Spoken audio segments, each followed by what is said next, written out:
One orc cannot kill a world, Duratan. Are you sure? Look around you. Does it not remind you of something?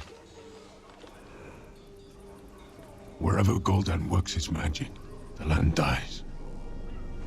If our people are to make a home here, my friend, Gul'dan must be stopped. We are not powerful enough to defeat Gul'dan. No. No. But with the humans' help, we could be. Welcome to Kermode Uncut. One of the things that I often talk about on this blog is the process of reassessing a film. You know, you see a film, you make a judgment on it, then you see it again sometime later, maybe your judgment has changed.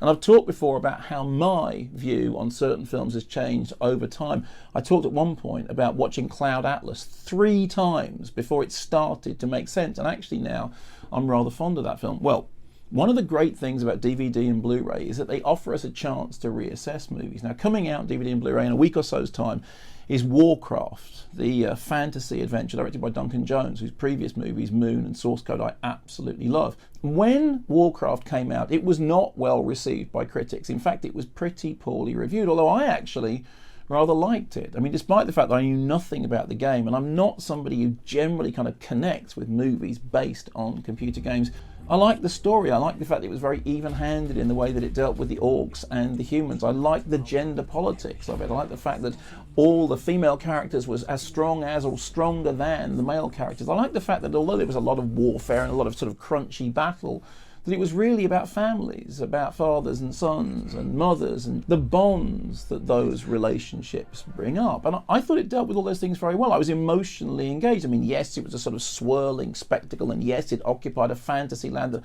I didn't know anything about.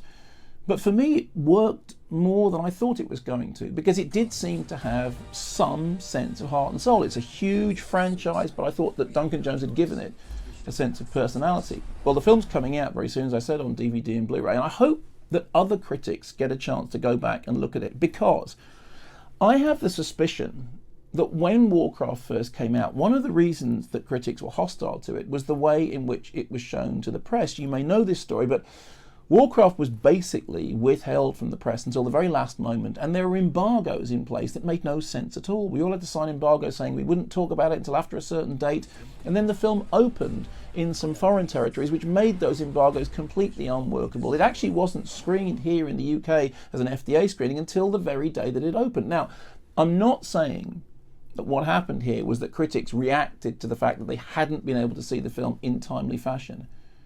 But I guarantee you this: the way in which the film was screened did not help.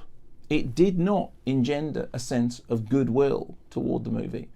I wonder whether, now that all that stuff has passed, now that the obvious anxiety about the film has passed, now that it's proved its way out in the marketplace, now that all the dust has settled, will other people change their mind about Warcraft?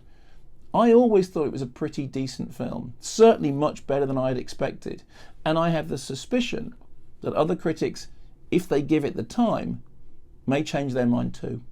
Whatever you plan to do it now!